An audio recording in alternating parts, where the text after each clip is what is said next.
পশ্চিমবঙ্গ বিজ্ঞান মঞ্চ পূর্ব মেদিনীপুর জেলা কমিটির সহ সম্পাদক, সুতাহাটা হলদিয়া বিজ্ঞান কেন্দ্রের সহসভাপতি, প্রাণী বন্ধু তথা স্নেকম্যান নকুলচন্দ্র ঘাটি।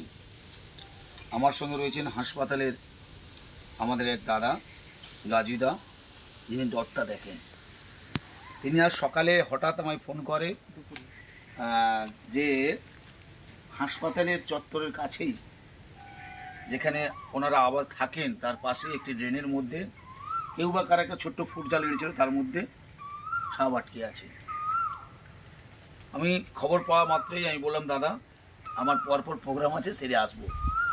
আপনারা জানেন আজ সকালে আজকে হচ্ছে জামা ষষ্ঠীর বাজার, সেইখানে প্রথমে শ্বশুরবাড়ি, তারপর আমি বিজ্ঞান পরিষদের মিটিং, রক্তদান শিবিরের উদ্বোধন, এবং তারপরে লাস্টে আমাদের ফতেপুর বিজ্ঞান মঞ্চের পক্ষ থেকে যে চোখের ক্যাম্প হচ্ছে সেই ক্যাম্প করে আবার ঠিক দাদাকে বলছিলাম 3টার পরে, দাদা ঠিক 3টের পরে আমাকে আবার ফোন করে, ঘাটিতে কী খবর, আমি যথারীতি আসি।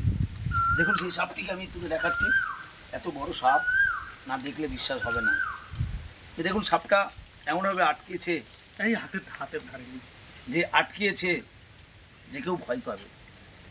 দেখুন এর আগে একইভাবে একটি সাপ আমি ধরেছিলাম, যা মনোহরপুরে সেই রকমই একই জঙ্গলের মধ্যে এই সাপটিকে আমরা আবার এখানেও একইভাবে দেখতে পেলাম। যেটা বলতে চাই, সাপ আমাদের শত্রু নয়, আমাদের বন্ধু। এ 3টি বড় উপকার করে। এক, আমাদের যে কেমোথেরাপির ঔষধ হয় না, সেই কেমোথেরাপির ঔষধ তৈরি করে এর বিষ থেকে। আবার যারা ঘুমোতে পারে না, ঘুমের ওষুধও এই বিষ থেকে তৈরি হয়। 3টে জিনিস তাহলে যে কেউ সাপ ধরতে পারে। 1, অপরন্ত সাহস। 2, চোখে দৃষ্টি, 3, কৌশল। আর কিচ্ছু দেখলেন না, আমি যেভাবে ধরছি আপনি ভয় পাবেন। স্বাভাবিক কারণে একটা ভয়ের কিছু কারণ নেই, শুধু জানতে হবে যদিও সাপ ব্রাইট করতেও পারে, তাহলে কী সাপ ব্রাইট করেছে সেটা আপনার প্রত্যেকে ওয়াকিবল থাকতে হবে। এই সময়কালে প্রচুর সাপ বেরোচ্ছে। আমরা অনুরোধ করব পশ্চিমবঙ্গের বিজ্ঞান মঞ্চের পক্ষ থেকে, আপনাদের অনুরোধ, আমরা হাসপাতালের চত্বরে আপনারা যতই এই ধরনের চাকরি করুন না কেন, আপনাদের সজাগ থাকতে হবে যে রাত্রে ঘুমানোর সময় অবশ্যই আপনারা মশারি টাঙাবেন। শুধু টাঙালে হবে না, গুজে শুতে হবে। 1, দ্বিতীয়, রাত্রে চলাফেরার সময় অবশ্যই টর্চ লাইট ব্যবহার করতে হবে। যদি টর্চ লাইট, তার তৃতীয়, আমরা অবশ্যই আওয়াজ করতে করতে যাবো, তাহলে সাপ থাকলে সরে যাবে। দেখুন এটা পুরো একদম তেঁতুলা খরিশা লাল টকটক করছে। সাপটিকে আমরা উদ্ধার করার পর কী করবো না, প্রকৃতি ছেড়ে দেবো। আগামী 5ই জুন বিশ্ব পরিবেশ দিবস, সেই 5ই জুন বিশ্ব পরিবেশ দিবসকে কেন্দ্র করে সারাদিন এই কাজে ব্যস্ত ছিলাম।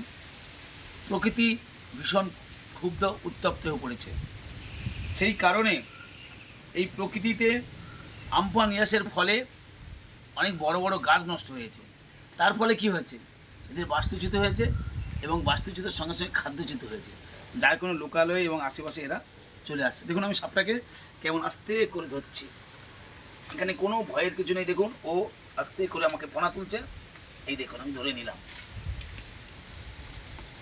এ আর কিছু করবে না। এবার দেখুন আমার গাছিটা কাঁচি নিয়ে এসছে, সেই কাঁচি ও তো ল্যাসটা গুছিয়ে তো আপনার ওকে হাত মোচড় করে নিতে পারে, নেবে, কিছু অসুবিধা নেই। দেখুন আমি একে একে করছি, দেখুন হয়ে গেল কাজ। এবারে সাপটাকে আস্তে আস্তে নিয়ে যাচ্ছি। দেখুন হয়ে গেল কাজ। এবার আস্তে আস্তে সাপটাকে আমরা নিয়ে যাব। কোথায় নিয়ে যাব না, একে বাঁচিয়ে রাখতে হবে। প্রকৃতিতে, পরিবেশে এত সুন্দর জিনিস খুবই কম পাওয়া যায়। দেখুন চোখের সামনে আমি সাপটাকে কেউ উদ্ধার করলাম, এখন পটি করছে দেখুন সাপটা।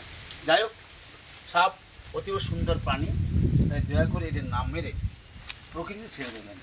কারণ সাপ কখনোই আঘাত না করলে কাউকে আঘাত করে না। দেখ আসুন, এটা দিয়ে বেরোবে, এটা দিয়ে বেরোবে, হ্যাঁ চলুন, সেইটা দিয়ে বেরিয়েছিল 6 ফুটের উপরে হবে। আস্তে ভয় পাবেন, আস্তে আস্তে, আমি তো আছি, আস্তে।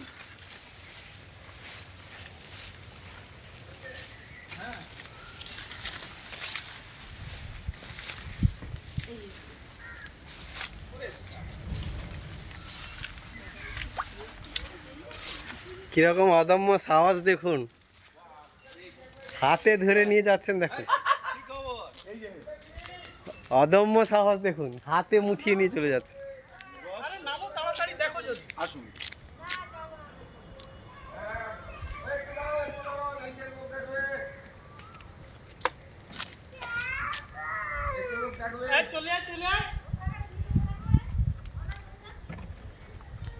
একটু দেন শুধু তাড়াতাড়ি আয়। আরে তুমি আসবে তো? দেখান এদিকে একটু ভিডিও করে হয়ে যাক।